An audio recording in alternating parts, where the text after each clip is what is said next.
A junior hire enters a trading floor where loud voices represent authority and silence indicates trouble. One misstep can undo weeks of hard-earned reputation, and everyone is keenly observing who maintains their composure.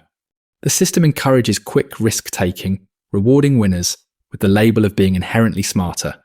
Prices fluctuate through negotiation, information is unevenly distributed, and confidence becomes essential to navigate uncertain metrics. In an environment where status is dictated by daily profits, ethical considerations often shrink to protect one's position. Individuals with titles may seem prominent, but true authority rests with those who determine success based on output. A trainee learns to speak in hefty slogans during interviews and will repeat them until they sound authentic. Later, that same trainee watches experienced traders perform in seconds, viewing ignorance as an opportunity and fear as a vulnerability. It's crucial to understand how status, incentives, and market dynamics intermingle to influence behaviour. This video draws inspiration from Liar's Poker by Michael Lewis. Subscribe for more insightful analyses of incentives. On a trading floor, those who embrace risk are regarded as the true power players. While managers may hold titles, actual authority hinges on what results the day's producers deliver. This framework creates relentless pressure, as every day can reset reputations to square one. Admiration and anxiety gravitate toward those who control daily profits, overshadowing formal roles. When a crisis arises, senior leaders hover near desks, scanning for any signs of panic or disappointment. In response, the room appears busy, because being perceived as vulnerable can invite mockery or dismissal. This hierarchy transforms work into a competitive environment, where outcomes are immediate and easily measurable. Once value is linked to visible achievements, long-term considerations take a backseat to surviving the next cycle.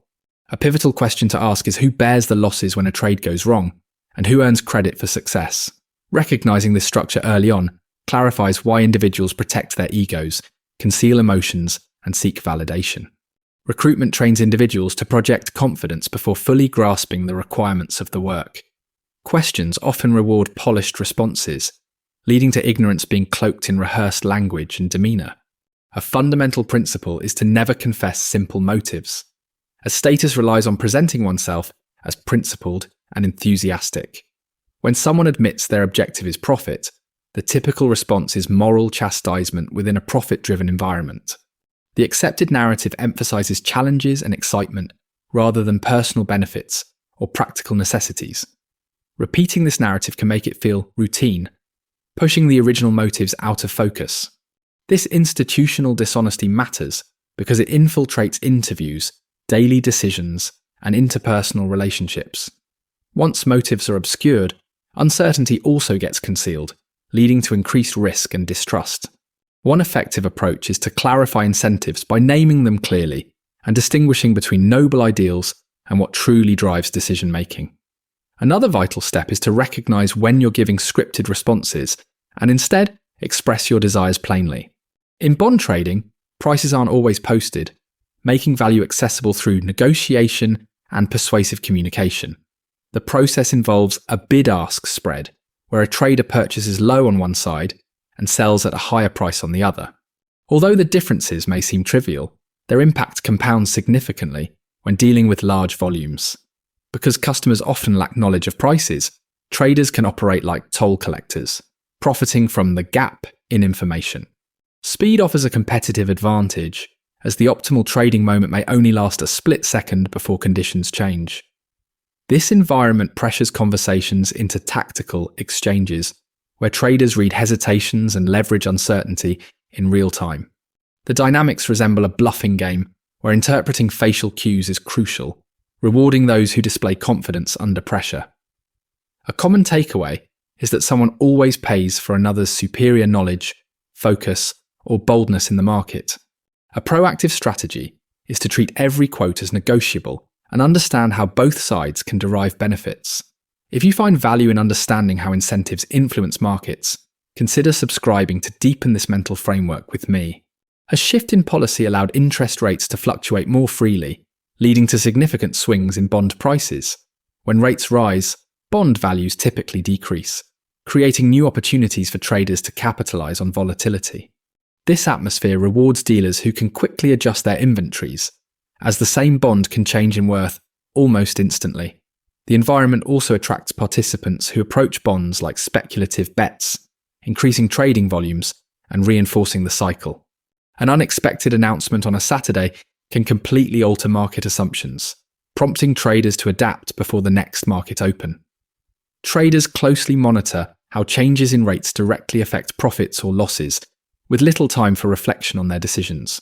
Once volatility becomes a regular occurrence, environments that foster aggression can provide a significant edge, as calm analysis becomes more challenging.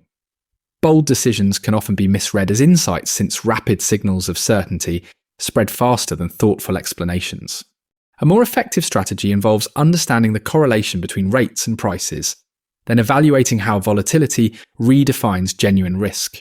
Any system should be evaluated based on its performance and what it rewards during unexpected shocks, as incentives are most visible under stress. As new bond products emerge, the complexity can outpace the comprehension of many managers and clients. Profit opportunities arise from structuring and trading cash flow elements, such as separating interest from principal in mortgages. When regulatory oversight lags behind, one trader may take on risks that go unnoticed by others, leading to potentially unreportable losses. Following a significant failure, organizations often look for someone to blame because acknowledging ignorance could harm reputations. A trading desk may replicate a competitor's structure merely to undercut pricing, even if they don't fully grasp the resulting risks. When the market shifts, both inventory and hedging strategies can behave unexpectedly, increasing the pressure to conceal mistakes. This dynamic reflects a broader trend where confidence often overshadows careful truth-telling in competitive environments. Individuals understand that presenting certainty tends to be more rewarding than acknowledging complexity, which can be perceived as vulnerability. One effective strategy is to question what assumptions underpin a product's safety and how it might fail if conditions change.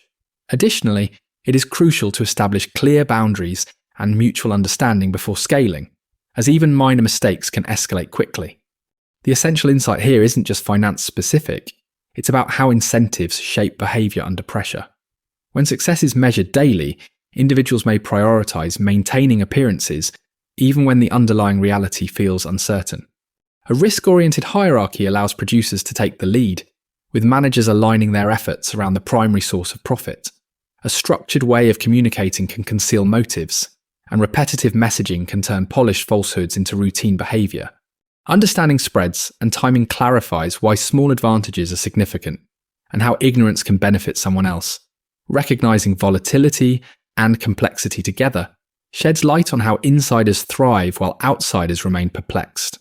Begin by analysing what behaviours the reward system promotes, and observe how language shifts when the stakes rise. In market contexts, investigate the position of the spread, who establishes the terms, and what information each party lacks. Once the incentives are clear, interpreting confidence becomes simpler, and the pressure feels less overwhelming. If you find value in these insights, consider subscribing for more engaging stories that transform into actionable frameworks focused on identifying incentives, managing risk, and understanding manipulation.